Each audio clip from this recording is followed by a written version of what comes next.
ici le Weekend, nous sommes actuellement en direct. Mais David, est-ce que vous pouvez nous en dire un peu plus sur la situation?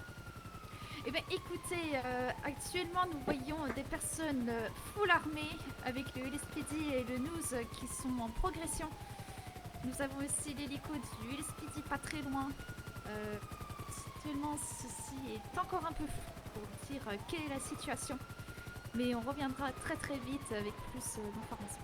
Ok, c'est en pleine fusillade, il y a l'hélicoptère qui est juste devant nous, comme vous pouvez voir également. Il y a des échanges de coups de feu entre les personnes qui ont l'air de tenir l'endroit et le LSPD qui essaye d'approcher avec une colonne. Vous êtes d'accord, Mia? Je suis tout à fait d'accord. Ah En ben, effet, on oh entend là très là. très bien les coups de feu. Heureusement que nous sommes assez loin. Et on entend des automatiques.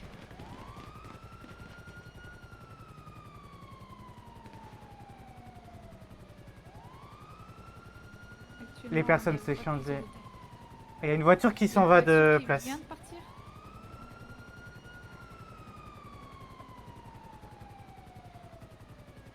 J'ai cru reconnaître un Rebla.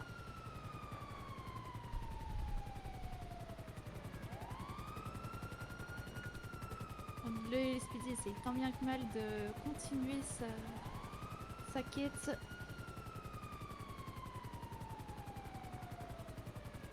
Est-ce que vous avez vu combien d'individus à peu près? J'ai vu au moins 3 individus, une personne sur un toit orange, une autre sur le petit toit à droite et une un peu plus en hauteur. Les 3 personnes armées de catégorie 2. Ok, ça a l'air On entend encore. de contourner. Parce que les échanges de coups de feu ont En l'air maintenant effet, d'être vers le nord. en espérant comme quoi ils ne se fassent pas prendre en sandwich. Nous avons pu voir comme quoi le NOOS a réussi à pénétrer sur les toits où il y a les individus armés. Ils ont pu rentrer dans le bloc aussi. Maintenant, il n'y a plus aucun coup de feu. À voir comment la situation évolue. Mais nous entendons des Shiro. Ça a l'air de revenir sur zone. Mais nous n'avons pas plus d'informations pour le moment. En tout cas, ça a l'air d'être redevenu calme. D'après les informations du LSPD, la zone de l'opération aurait été détruite au C4 par le NOOS et plusieurs groupes reconnus auraient été engagés comme mercenaires par le cartel. Nous avons pu voir un Rebla foncé sortir de la zone et poursuivi par le LSPD. Il aurait été aidé par 3-4 véhicules pendant les courses-poursuites.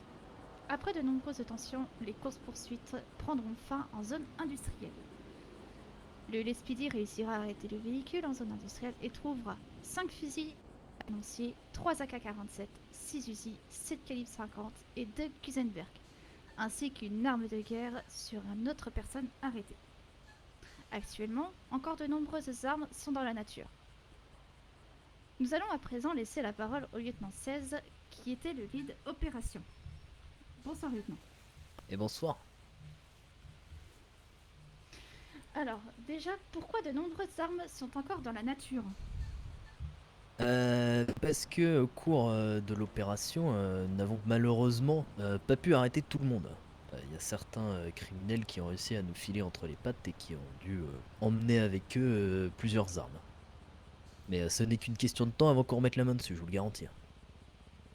Ah, de quoi rassurer la population du coup. Bah, on l'espère.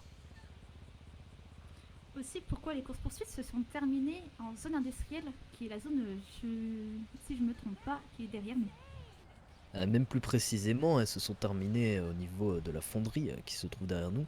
Le véhicule a été perdu plusieurs fois de visuel, puis retrouvé. Et finalement, deux individus blessés ont été signalés dans le secteur. Nous sommes intervenus, nous sommes parvenus à les arrêter. Et ils avaient encore en leur possession un grand nombre d'armes dans le véhicule que vous venez de citer.